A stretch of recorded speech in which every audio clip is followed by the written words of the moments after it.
I am Elaine, 28 years old, and yesterday I became a millionaire. My Aunt Vivian left me everything. $2 million, her Victorian mansion, and her business shares. I was still processing my grief when they walked in. My parents, the same ones who abandoned me 15 years ago without a goodbye. They smiled like no time had passed. "We are your guardians," my mother announced sweetly. Then my lawyer entered the room and their faces turned ghostly pale. Before we dive into this wild story, let me know where you are watching from in the comments. Hit that like button if you have ever had to deal with toxic family members, and subscribe to join our storytelling community. I remember a time when my life was normal until I turned 13. I lived in a modest 2-bedroom apartment with parents who seemed to love me. Dad worked as a sales manager at a local car dealership, and Mom taught 3rd grade at the elementary school nearby. We were not rich, but we had enough. Friday movie nights with microwave popcorn, summer camping trips in our second-hand tent, Christmas mornings with hot chocolate and cinnamon rolls. But there were signs I was too young to recognize. The hushed arguments behind closed doors that grew more frequent. The mysterious phone calls my father would take outside. The increasing number of overtime shifts that left him coming home smelling like cigarettes and alcohol instead of car polish. My father had always enjoyed an occasional poker game with friends. It seemed harmless at first. Then his friendly games evolved into weekend trips to Atlantic City. I overheard my mother crying one night, begging him to stop before we lost everything. He promised he would, but promises were like loose change to my father, easily spent and quickly forgotten. Mom changed too. Her bright smiles dimmed. She called in sick to work more often, spending days in bed with the curtains drawn. The refrigerator emptied, and when I asked about grocery shopping, she would snap at me to make do with what we had. Some days she would stare at me as if trying to memorize my face, then break into tears and lock herself in the bathroom. I tried to be perfect. I kept my grades up, cleaned the apartment without being asked, and never complained about wearing the same clothes until they were threadbare. I thought if I could just be good enough, everything would go back to normal. The day they left remains carved into my memory with painful clarity. It was a Tuesday in October, unusually cold for early fall. I woke up late because Mum had not come to remind me about school. The apartment felt different immediately. Too quiet, too empty. Their bedroom door stood open, which was strange because Mum always kept it closed during her bad days. The closet doors gaped open too, half the hangers empty. Their dresser drawers pulled out only a few forgotten socks remaining. On the kitchen counter, I found a single-page note in my mother's handwriting. "Elaine, we cannot do this anymore. Your Aunt Vivian will take care of you. We are sorry." Just like that, 13 years reduced to 16 words. I called my mother's cell phone repeatedly, each unanswered ring making my chest tighter.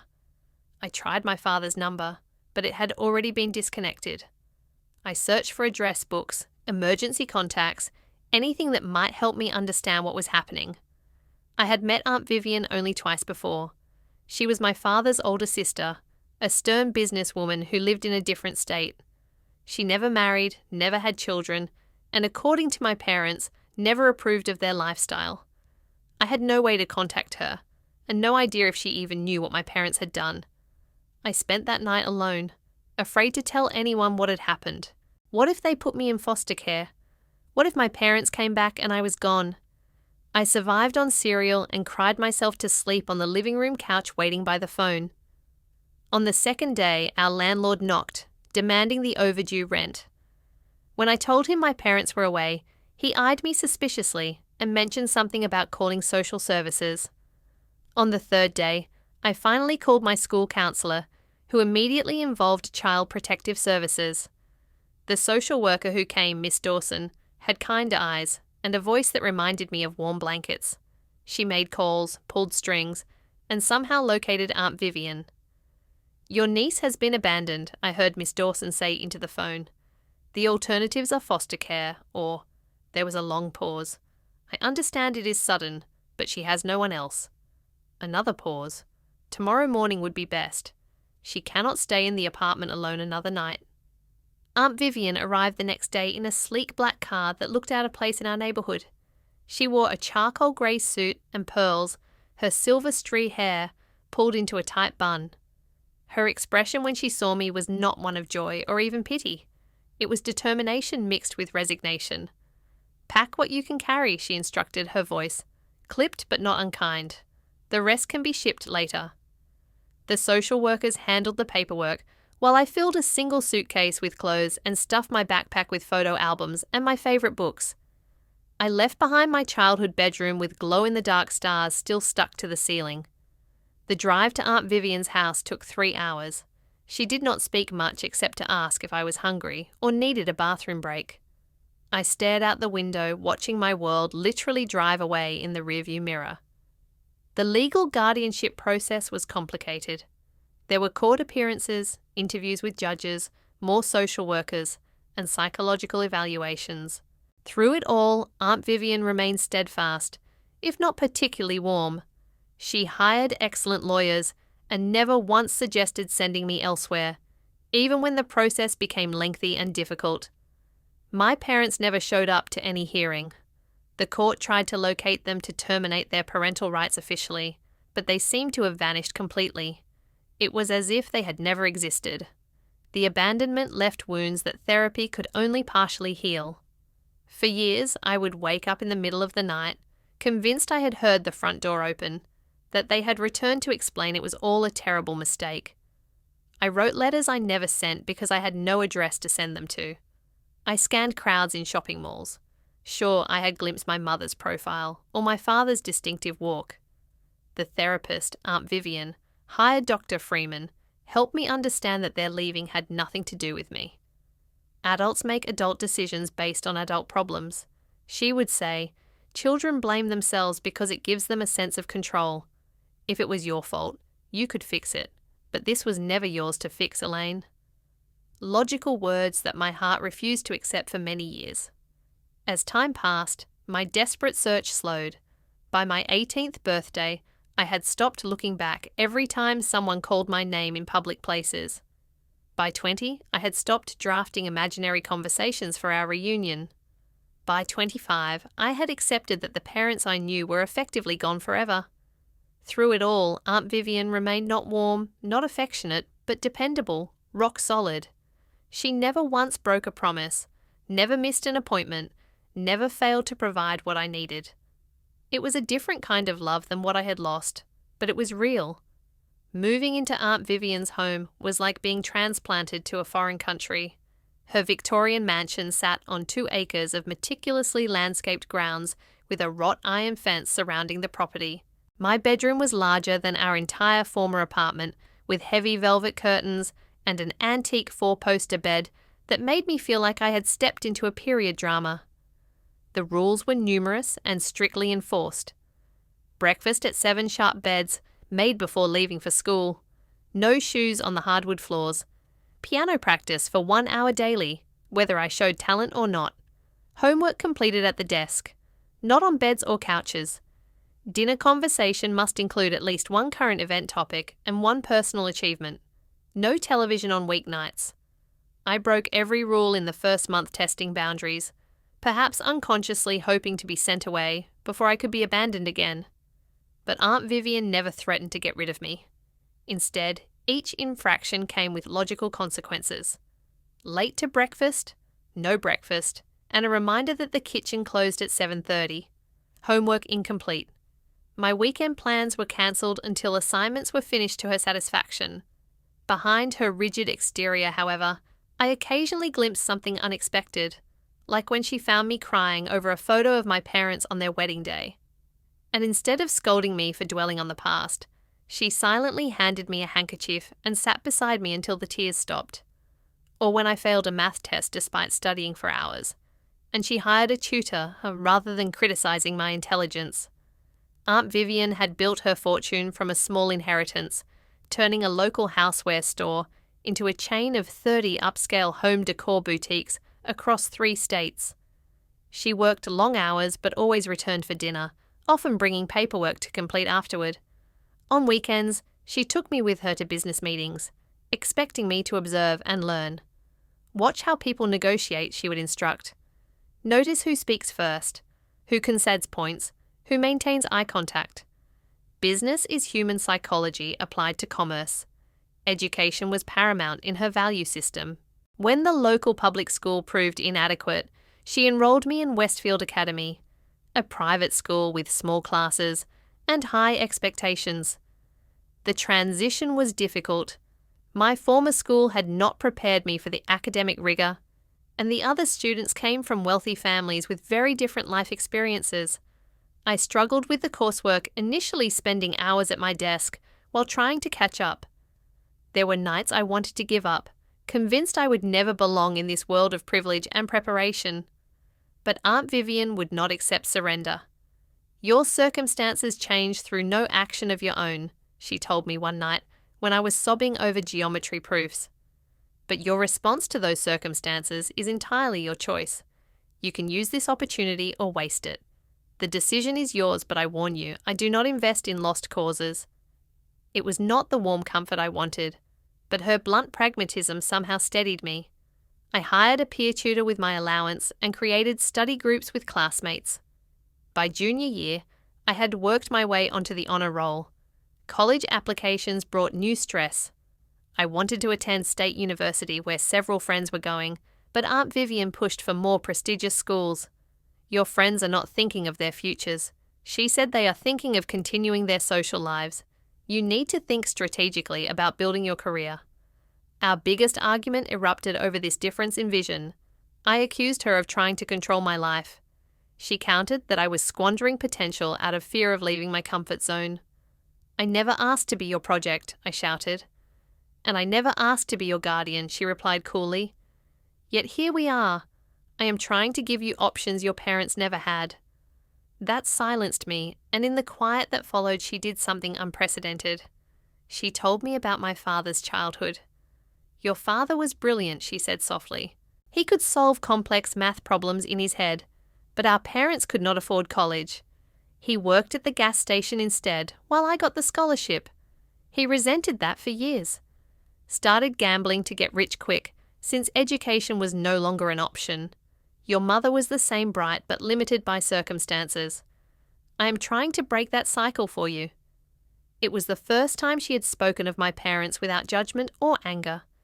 It gave me a window into their lives I had never had before, and it helped me understand her seemingly cold determination to push me academically. I applied to 7 schools and was accepted at 5. Ultimately, I chose Northwestern University to study business and marketing. Aunt Vivian paid the tuition without complaint, though I knew it was substantial. College brought new freedom and challenges. I joined clubs, made diverse friends, and discovered talents I never knew I possessed. I had a knack for design and marketing strategy that complemented the financial acumen Aunt Vivian had instilled in me. My summers were spent interning at her corporate office, learning every aspect of the business, from inventory management to vendor relations. Our relationship evolved during those college years.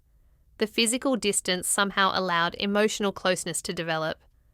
Our Sunday phone calls became less formal, occasionally even including laughter.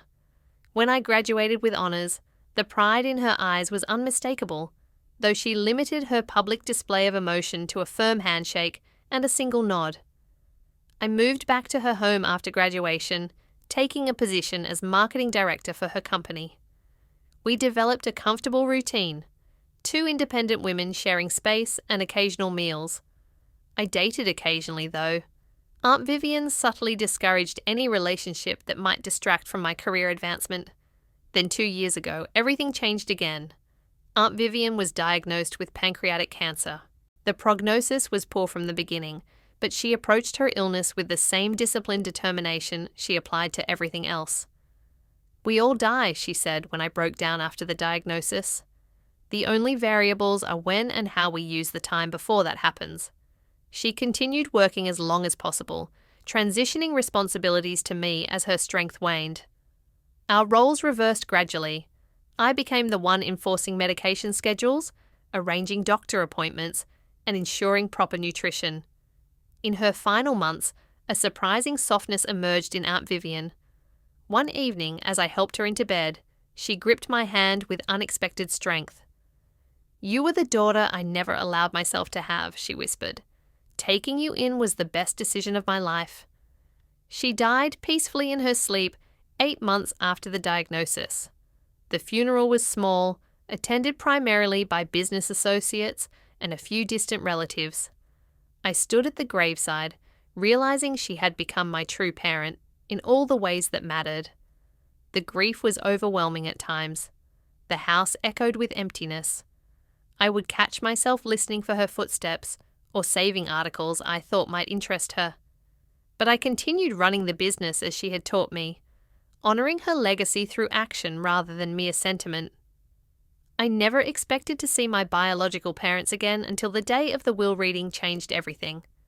3 weeks after the funeral, I received a formal letter from Harold Thompson, Aunt Vivian's attorney for over 30 years. The will reading was scheduled for the following Tuesday at 10 m.m. in the morning at his downtown office. The letter mentioned that all interested parties would be present, but I assumed this meant only me, and perhaps some business partners or charitable organisations Vivian might have included.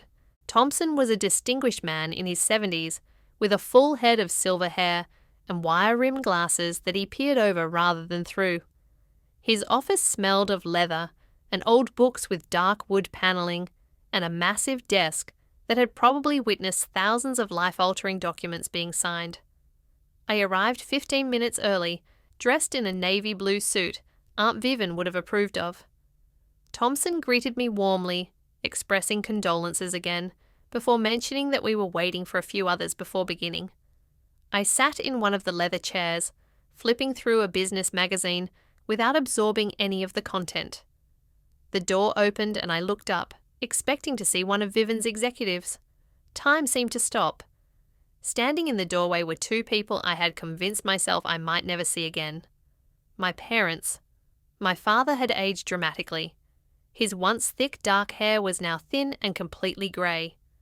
Deep lines carved paths from his nose to his mouth, and his shoulders slumped forward as if carrying an invisible weight. He had gained at least 50 lbs, his once athletic frame now soft and round. My mother looked even more altered. Her blonde hair was cut in a severe style that did not flatter her face, which had grown thin and angular. Dark circles shadowed her eyes, and when she smiled, it did not reach them. She wore a dress that might have been fashionable a decade ago, and she clutched her purse with white-knuckled intensity.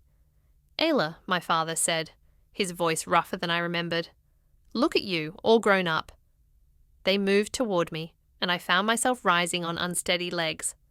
My mother reached for an embrace that I could not return. I stood stiffly as her arms encircled me, the scent of her perfume both familiar and alien. "We have been trying to find you," my mother said, stepping back to examine me. "You look so much like your aunt now, so sophisticated." "How did you know about today?" I managed to ask, my voice sounding strange to my own ears. "We saw the obituary in the newspaper," my father explained, attempting a sad smile. "We have been keeping tabs on the family from afar. We knew you were with Vivian." Of course they knew where I was all these years and never once reached out. The room seemed to tilt slightly. "Please sit down," Thompson interjected, gesturing to the chairs.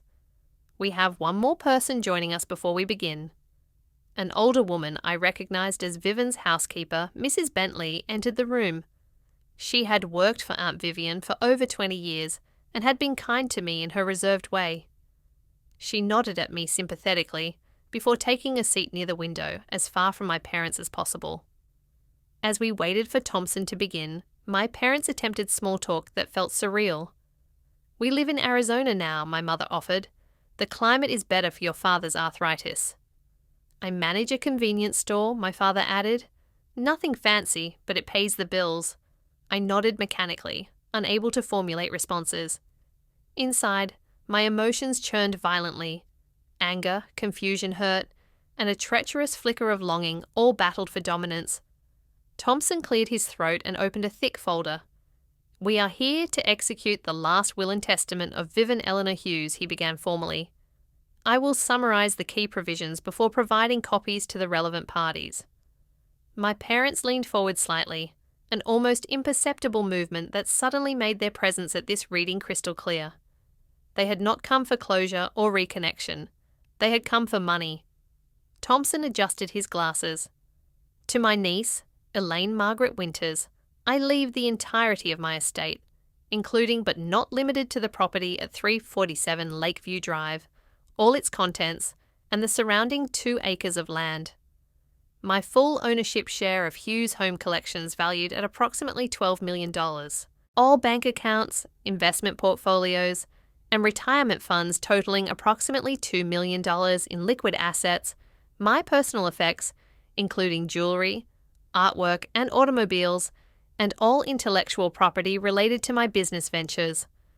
The room fell silent. I had expected to inherit something, but the scope of the bequest was overwhelming. Aunt Vivian had been wealthy, but I had not realized just how substantial her estate truly was. My father coughed lightly. "Excuse me, Mr. Thompson, is there anything else?" Thompson looked at him over his glasses. "There are some smaller bequests to long-time employees," he said, nodding toward Mrs. Bentley, "and detailed instructions regarding charitable donations to be made annually from the business profits. But the bulk of the estate passes to Elaine, as I have stated." My mother's smile tightened. "Well, this is quite a responsibility for someone so young," she said, patting my hand in a gesture that felt invasive rather than affectionate. "Fortunately, as her parents, we are in a position to help." Thompson raised an eyebrow but said nothing. "Legally speaking," my father added, "with forced casualness, since Elaine was a minor when Vivian took her in, and there was never any formal termination of our parental rights, we remain her legal guardians. We would be happy to assist with managing these assets until Elaine has more life experience." The panic that shot through me was visceral and immediate. After 15 years of silence, they wanted to control my inheritance. I opened my mouth to object, but Thompson spoke first. "I believe there is some confusion about the legal status here," he said calmly. "Perhaps we should continue this discussion tomorrow, when I can have all the relevant documentation prepared. Shall we say 2R? My parents exchanged a quick glance before my father nodded. "That would be fine. We are staying at the Westmont Hotel downtown. We could meet for lunch before that, Elaine, to catch up properly." Before I could respond, Thompson stood. "If you will excuse us, I need a few moments with Elaine to discuss some confidential matters related to her immediate responsibilities." My parents hesitated, clearly reluctant to leave without securing their position. "We will see you tomorrow then, sweetheart," my mother said again, reaching for an embrace. I could not reciprocate. We have so much to talk about. As they collected their coats, my father handed me a business card with their cell phone numbers handwritten on the back. "Call any time," he said, "day or night. We have 15 years to make up for." The door had barely closed behind them when I collapsed back into my chair, hands shaking. "They cannot really have any legal claim, can they?" I asked Thompson. The attorney's expression was grim. "I think you should prepare yourself for a difficult conversation tomorrow," he said. "Your aunt anticipated this possibility, but I need time to organize her contingency plans." Mrs. Bentley approached before leaving, squeezing my shoulder gently. "Your aunt was a wise woman," she said quietly. "Trust that she would never leave you unprotected." I left the office in a daze, ignoring 3 calls from my mother before I even reached my car. The childhood fantasy of my parents' return had finally come true, but instead of joy, all I felt was dread. Despite my better judgment, I agreed to meet my parents for dinner that evening. Thompson had advised waiting until our meeting the following day, but a part of me needed answers only they could provide. I chose a public restaurant, an upscale Italian place Aunt Vivian had favoured for business meetings. They were already seated when I arrived, my father standing to pull out my chair with exaggerated courtesy. My mother had applied fresh makeup and styled her hair, looking more like the woman in my memories. "We ordered a bottle of Pinot Noir," my father said. "I remember your mother always enjoyed it." "I do not drink wine," I replied, requesting water instead. It was a small boundary to establish, but it felt important to make clear I was not the child they had left behind. Awkward small talk dominated the first 20 minutes. They asked about my education, my job, my friends. I provided minimal answers while studying their faces for glimpses of the parents I had once loved. "We owe you an explanation," my mother finally said, reaching for my hand across the table. I kept mine firmly around my water glass. "What we did was wrong. We know that we were in a terrible place," my father continued. "I had gambling debts that dangerous people were collecting on.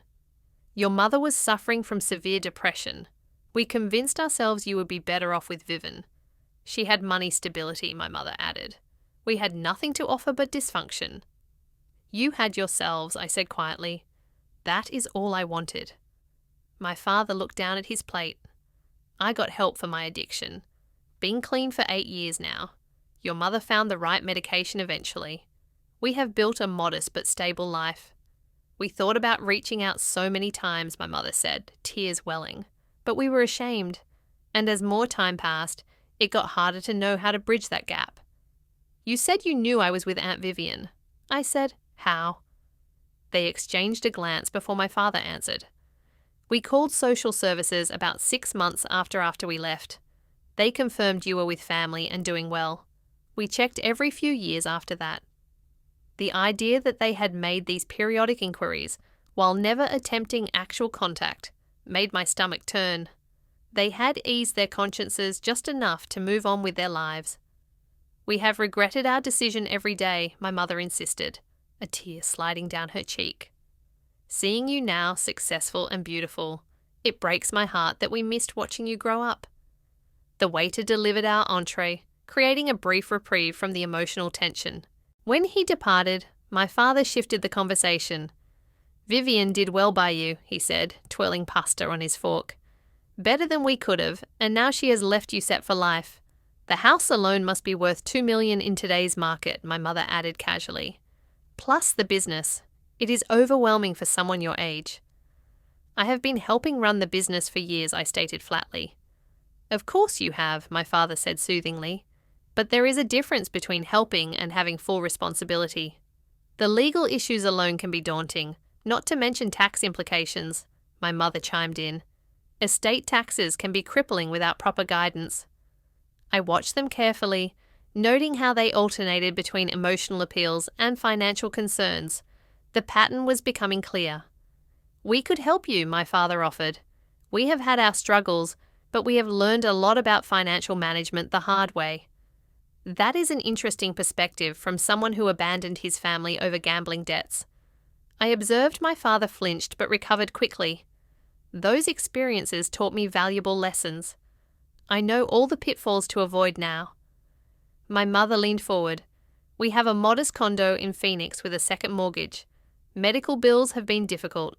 Your father's arthritis treatment is not fully covered by insurance." "What exactly are you asking for?" I said bluntly. They looked startled by my directness. Another reminder that they were interacting with an adult, not the child they had left. "We are not asking for anything," my father said unconvincingly. "We just want to be part of your life again to help if we can. Though if you wanted to help your parents get back on their feet, that would be a blessing," my mother added. "Maybe pay off our mortgage. $70,000 would change our lives completely." "Plus the medical bills," my father reminded her. "Another $30,000 would clear those." I sat back, a cold clarity washing over me. "So, $100,000 would solve your problems." They nodded eagerly. "And what about my problems?" I asked. "The 15 years of wondering what I did wrong, the therapy bills, the nightmares. What is the price tag for those?"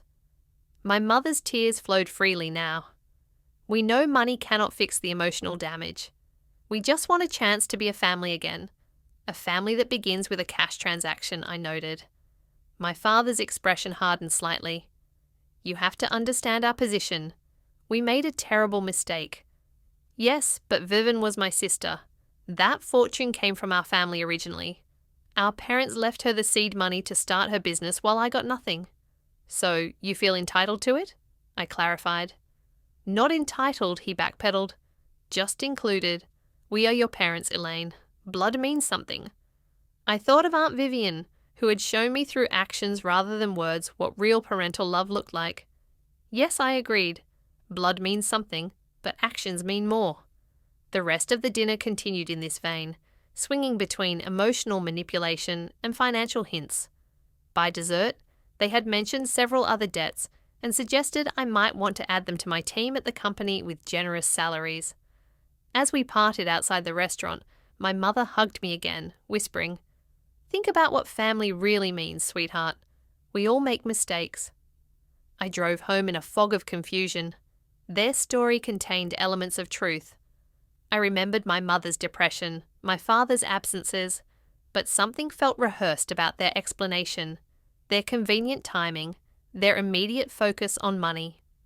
When I arrived home, there was a message on my answering machine from an unfamiliar number. "Miss Winters, this is Sandra Kelly. I worked for your parents 15 years ago at First National Bank. I saw their names in connection with Vivian Hughes's obituary and felt compelled to reach out. Please call me before you make any agreements with them. There are things you should know." Sleep eluded me that night. I researched guardianship laws until my eyes burned. According to everything I could find, my parents' claims seemed tenuous at best. I had been an adult for years now, but why had Thompson seemed concerned? What documentation was he gathering? Around 3 in the morning, I found myself in Aunt Vivian's study, now mine, searching through her meticulously organised files. In a locked drawer I had never opened before, I found a folder labelled Simply Winters. Inside was a history I had never known. I arrived at Thompson's office the following day, armed with the contents of Vivian's private file and my own sleepless research. My parents were already there, accompanied by a thin man with slicked back hair who introduced himself as Gerald Hoffman, their attorney. "Just a precaution," my father explained with a tight smile. "Legal matters can get complicated." Thompson greeted them cordially, but without warmth. His assistant brought in a cart loaded with several expandable files and a laptop. The atmosphere felt more like preparation for battle than a family discussion. "Before we begin," Thompson said, "I should clarify my role here. I am the executive of Vivian Hughes's estate and her personal attorney for the past 32 years. I also serve as Elaine's attorney through provisions made by Miss Hughes." Hoffman leaned forward. "My clients are concerned about their daughter's sudden inheritance of such substantial assets. As her legal guardians, they have a responsibility to ensure proper management of these resources." Thompson nodded thoughtfully. "That is precisely what I wish to address today. There seems to be some confusion about legal status." He opened the first file. "Let me clarify the history as documented." He removed several official-looking documents. When Elaine came into Vivian's care, temporary guardianship was established through family court. Social services documented multiple attempts to contact you both regarding permanent arrangements. My mother frowned. We were dealing with serious issues, moving frequently. "Indeed," Thompson continued. "After 6 months of failed contact attempts, the court scheduled a hearing regarding permanent guardianship. Notices were sent to your last known addresses and published in appropriate legal journals." My father shifted uncomfortably. "We never received any notices." Interestingly, Thompson said someone did contact the court claiming to represent you. He removed another document. A man named Louis Barker appeared with signed affidavit allegedly from both of you consenting to permanent guardianship transfer to Vivian Hughes. My parents exchanged a quick glance that confirmed my suspicions before my father spoke. "We never authorized anyone to represent us. Those signatures must be forgeries." Thompson adjusted his glasses. "Miss Hughes had similar concerns at the time. She hired a private investigator to locate you and confirm your intentions directly." He opened another file containing reports with photographs. The investigator documented Mr. Winters' activities at various casinos in Nevada during this period. He also photographed Mrs. Winters working as a cocktail waitress in the same establishments. When approached about Elaine's situation, you both explicitly confirmed your desire to terminate parental responsibilities. The colour drained from my mother's face. My father's jaw tightened. Furthermore, Thompson continued relentlessly. The investigator documented a payment of $15,000 from Louis Barker to Mr. Winters the day after those affidavit was signed. That was an unrelated business transaction, my father protested weakly. Thompson ignored the interruption. Miss Hughes continued annual investigations to monitor your situations and determine if reconnection would be beneficial for Elaine. I have reports spanning 15 years documenting continued gambling activity, multiple evictions, job terminations, and several incidents involving collection agencies. He turned to another section. Particularly noteworthy are these documented attempts by Mrs. Winters to contact Elaine when she turned 18. He pushed a report toward me. 3 occasions when Mrs. Winters called Vivian's home but hung up without speaking, and this email sent to Elaine's college account but never opened due to incorrect addressing. I stared at the evidence of these half-hearted attempts at contact, feeling a strange mix of pain and vindication. Most significantly, Thompson said, removing a sealed envelope, Vivian left this letter to be opened in exactly this circumstance. He handed it to me. The envelope bore my name in Aunt Vivian's precise handwriting. Perhaps you would like to read it privately, Thompson suggested. I shook my head and broke the seal, unfolding several pages covered in familiar script. My dearest Elaine, I read aloud, my voice steadier than I expected. If you are reading this, it means I have passed on and your parents have suddenly reappeared in your life. This is not a coincidence. Over the years, I have documented multiple instances where they attempted to extract money from me using you as leverage. My mother made a small sound of protest, but I continued reading. 6 months after you came to live with me, your father contacted me demanding $50,000 in exchange for not challenging the guardianship arrangement. I paid it against my better judgment, fearing a custody battle would traumatize you further. He returned 3 years later asking for more, claiming gambling debts had put his life in danger. I refused and instead hired security for our home. I looked up briefly to see my father staring at the floor.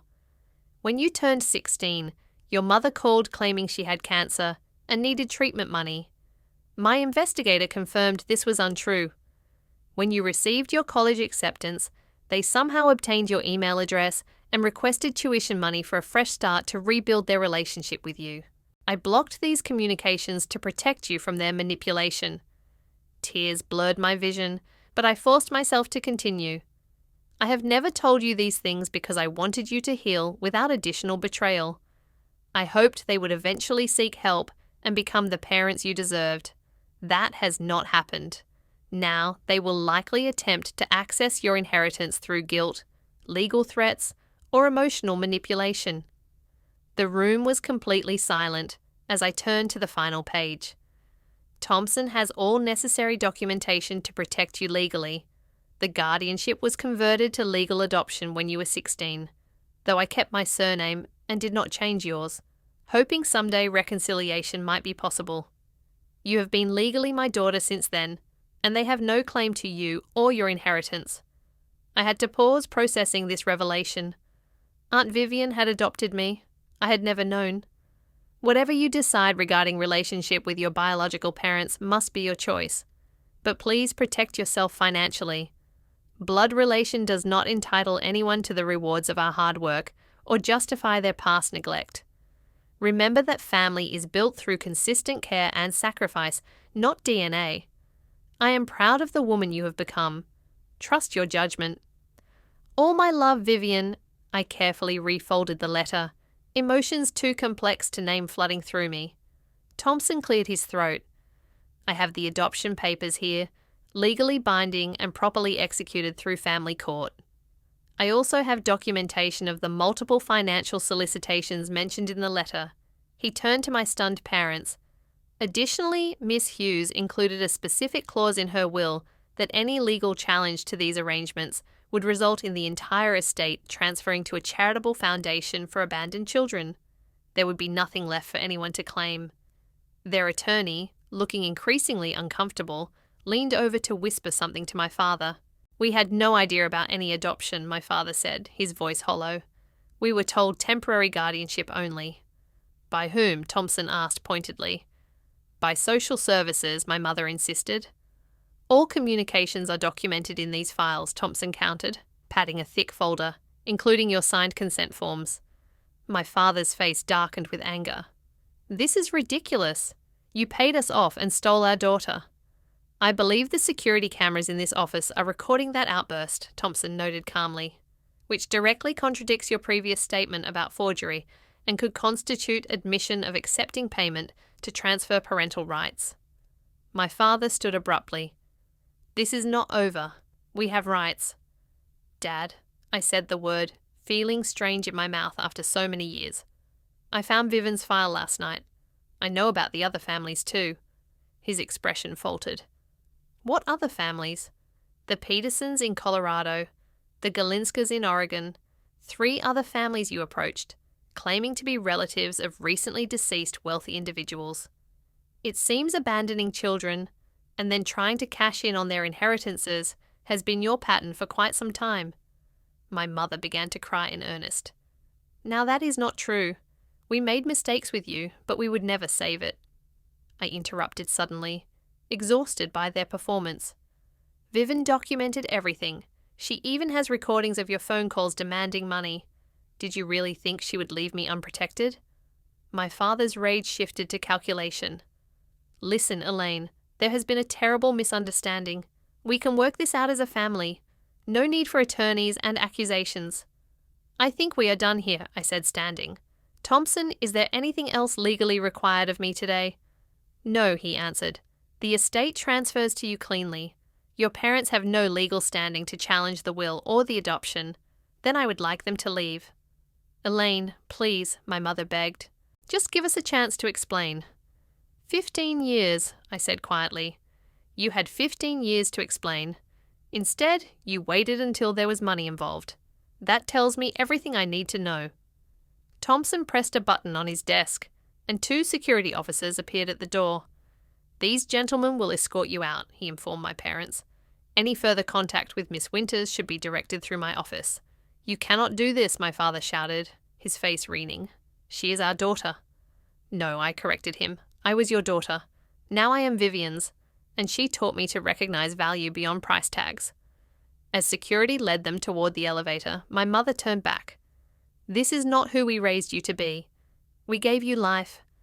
"And Vivian gave me everything else," I replied, "including protection from people who see relationships as transactions." After they had gone, I collapsed into a chair, emotional exhaustion overtaking me. Thompson sat beside me rather than behind his imposing desk. "You should know," he said gently, "that I am also your godfather. Vivian asked me to accept that role when she adopted you. I promised her I would continue looking out for your interests after she was gone." This unexpected connection to Aunt Vivian brought fresh tears. Why did she never tell me about the adoption? She worried you might feel she was trying to replace your parents, rather than simply protecting you legally. She wanted you to form your own opinions about family without her influence. She influenced me more than anyone, I admitted, just by being consistent when no one else was. Thompson nodded. "We can file restraining orders if you wish. Given their financial motives and history, a judge would likely approve them." "Yes," I decided. "I think that would be best." As I left his office, I felt both drained and strangely liberated. The fantasy of my parents' return that had haunted me for years had finally played out nothing like my childhood dreams, but exactly as Aunt Vivian had anticipated. She had protected me one final time. Despite the restraining order filing in process, my parents appeared at Aunt Vivian's house, now my house, that evening. I saw their rental car pull into the driveway as I was preparing dinner. For a moment I considered not answering the door, but a strange calm had settled over me since the meeting with Thompson. I needed this final confrontation. They rang the doorbell repeatedly until I opened the door, but remained on the threshold, blocking their entry. "You cannot be here," I said firmly. "A restraining order has been filed." "We are still your parents," my father shouted, his earlier polish completely abandoned. "You owe us the decency of a conversation without lawyers and security guards." "I owe you nothing," I replied evenly, "but I will give you 5 minutes to say whatever you came to say. Then you need to leave before I call the police." My mother pushed past me into the foyer, her eyes darting around to assess the home's interior. "We just want to understand why you are being so cold," she said. "We made a terrible mistake years ago, but we are trying to make amends now." "By attempting to take control of my inheritance?" I asked. That is an interesting approach to making amends. My father followed her inside despite my objection. That woman poisoned you against us, he spat. Vivian always resented me. She used you to hurt me. Vivian saved me, I corrected. She gave me stability, education, and self-respect. She taught me that love is shown through actions, not just words. We loved you, my mother insisted. We were sick. Depression is a real illness. Your father's gambling was an addiction. We needed help, not judgment. I was 13 years old. I reminded her, my voice finally breaking. I needed parents, not excuses. Do you have any idea what it was like to wake up and find you both gone? To wait by the phone for days, hoping you would call? To search the apartment for clues about where you had gone? My father looked away, unable to meet my gaze. I checked the mailbox every day for months. I continued years of suppressed words finally pouring out. I kept thinking you would at least send a birthday card or Christmas present, some sign that you remembered I existed. We thought about you every day, my mother said, tears streaming down her face.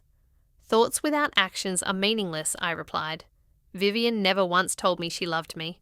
Not a single time in 15 years. But she showed up every day for doctor appointments and school plays and nightmares and college applications. She built trust through consistency. We are here now, my father said, his tone softening to the salesman's pitch I remembered from childhood. We can build a relationship going forward, support each other as a family. You are here now because Vivian died wealthy, I stated flatly. If she had died poor, would you have bothered to find me? Their silence was answer enough. Thompson showed me the private investigator reports. I said, you knew where I was for 15 years. You chose not to contact me until there was financial incentive. That is not fair, my mother protested. We were ashamed. We did not know how to face you after what we had done. Yet you found the courage immediately after learning about a multi-million-dollar inheritance. I observed interesting timing. My father's face hardened again. You have no idea what we have been through living in poverty while my sister enjoyed wealth that should have been shared with our entire family. Vivian built that wealth herself, I counted. She worked 16-hour days for decades. What exactly did you contribute to deserve a share? I am her brother, he shouted. And your father? Biology is not an entitlement program, I said. Aunt Vivian's pragmatic influence evident in my response. You cannot abandon your responsibilities for 15 years and then show up expecting rewards. My mother collapsed onto an antique chair, sobbing dramatically. How did you become so heartless? This is not how we raised you. You did not raise me, I reminded her. You left before the job was done. Vivian finished it. Security lights flashed outside as a patrol car pulled into the driveway. I had asked Thompson to arrange periodic checks on the house, anticipating this confrontation. That will be the police, I informed them. You should leave now. This is not over, my father threatened, grabbing my arm. You think you have won, but we can make your life very difficult. We can tell stories about that woman that would tarnish her precious reputation. I pulled away from his grasp. Every threat you make is being recorded, I said, pointing to the security camera in the corner of the foyer. Vivian installed them years ago after your first attempt to extort money from her. His face palled as he realized the implications. Anything he said or did now could potentially be used against him in court. Come on, he muttered to my mother. She is not worth the trouble. Those words dismissing me as a mere inconvenience rather than a daughter. They had genuinely misconfirmed everything. This had never been about reconciliation. It had always been about money. As they walked toward the door, my mother turned back. You will regret this when you are alone with nothing but money to comfort you. Family is everything. I agree. I said Vivian was my family. You were merely biological donors who failed to follow through on your commitments. After they left, I watched through the window as the police officer stopped them in the driveway. There was a brief, tense conversation before they drove away. I sank to the floor, adrenaline draining away. For 15 years I had carried a wound that never fully healed, hoping someday for an explanation that would make sense of their abandonment. Now I had my answer, and while it brought pain, it also brought clarity. Thompson called an hour later to check on me. They have been officially served with the restraining order, he informed me. They cannot legally come within 500 FT of you or contact you directly. They said it was not over. I told him that they could cause problems. Empty threats, he assured me. The documentation we have would make any legal challenge futile and potentially criminally liable for them. They were paid to give up custody and then tried to extract more money repeatedly. No court would look favourably on that history. After we hung up, I wandered through Aunt Vivian's house, seeing it with new eyes. The formal dining room, where she had taught me proper table manners. The study, where we had reviewed business reports together. The garden, where she had occasionally joined me for morning coffee in comfortable silence. In her bedroom, which I had not entered since her death, I found a small wooden box on her nightstand that I had never noticed before. Inside was a collection of items that stunned me. Report cards, school photos, newspaper clippings of academic awards I had received, even the program from my college graduation with my name highlighted. Beneath these mementos was another sealed envelope with my name on it. Unlike the formal letter Thompson had presented, this note was written on personal stationery. Elaine, it began simply, I have never been skilled at expressing emotions.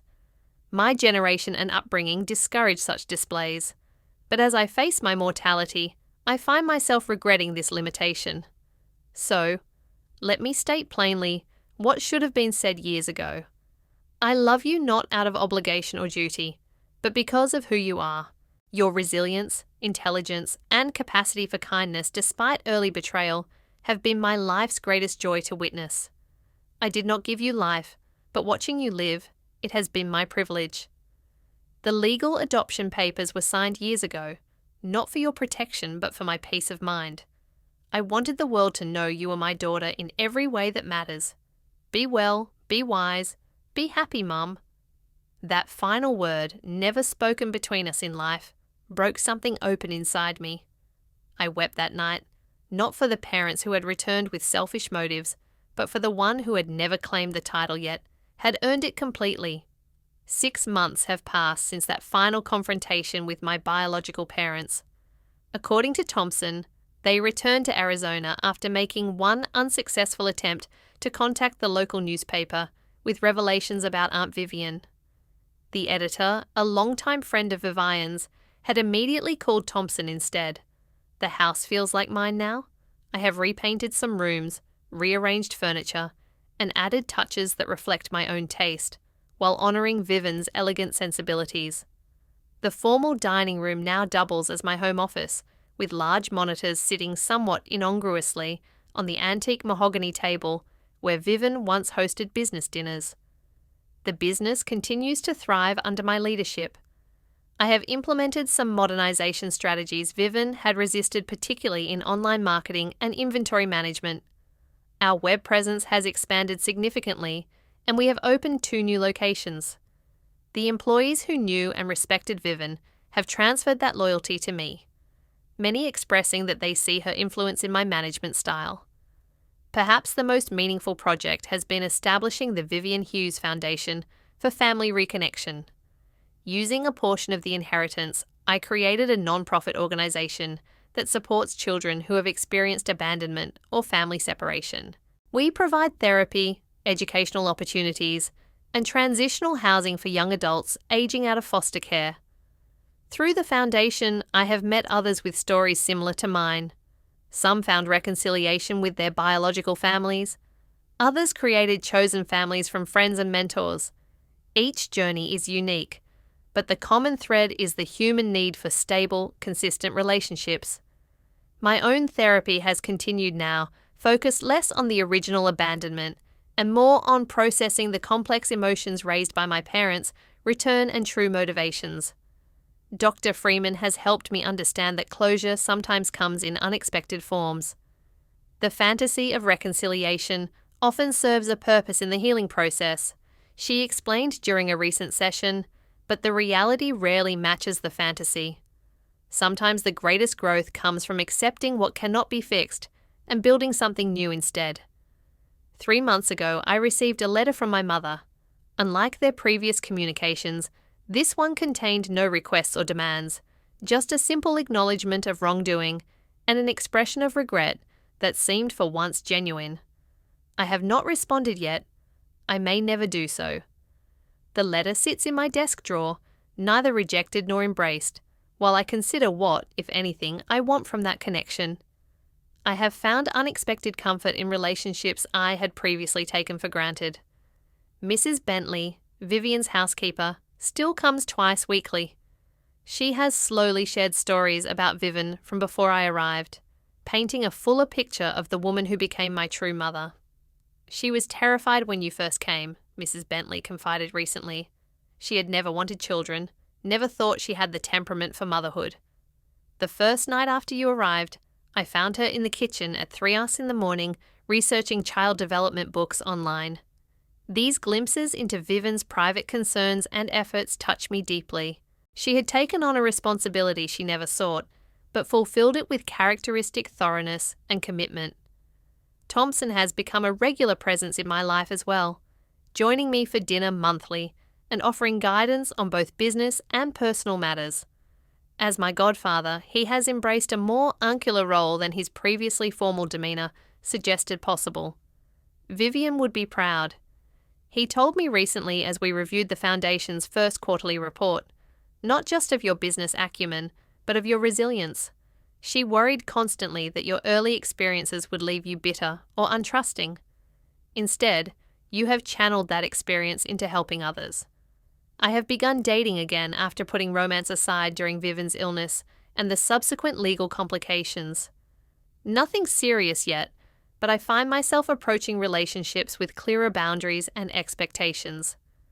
Vivian's example taught me that love should be demonstrated through consistent actions, not merely professed in convenient moments.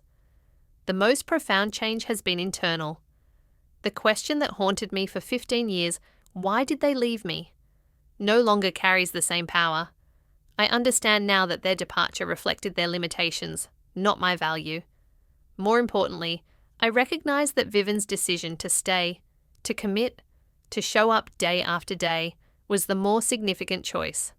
Last weekend, I visited Vivian's grave with fresh flowers. The headstone is elegant black granite with simple lettering exactly as she specified. I had a small addition made after the adoption revelation. The word mother engraved beneath her name. Standing there, I realized that family is not defined by blood or legal documents, but by the 1,000 small choices made daily. Who shows up? Who stays? Who tells difficult truths? Who creates safety rather than chaos? Vivian taught me through example that wealth is not measured solely in financial terms. True abundance comes from integrity, from commitments honoured from trust, built slowly and maintained carefully. These are the values I carry forward her most valuable bequest. The inheritance she left me extended far beyond property and investments. She gave me a model for living with dignity and purpose. She showed me that chosen family can be stronger than biological bonds. And she demonstrated that love need not be frequently spoken to be deeply felt. I will never know if my biological parents truly regret their actions or simply regret losing access to financial resources. In the end, their motivations matter less than I once thought. What matters is the life I choose to build moving forward, the relationships I nurture, and the legacy I create. Have you ever had to redefine your understanding of family?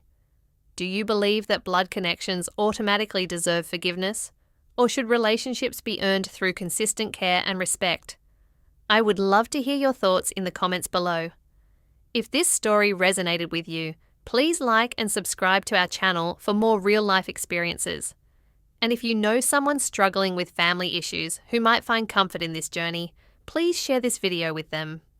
Thank you for listening to my story, and remember that sometimes the family we choose brings more healing than the family we are born into.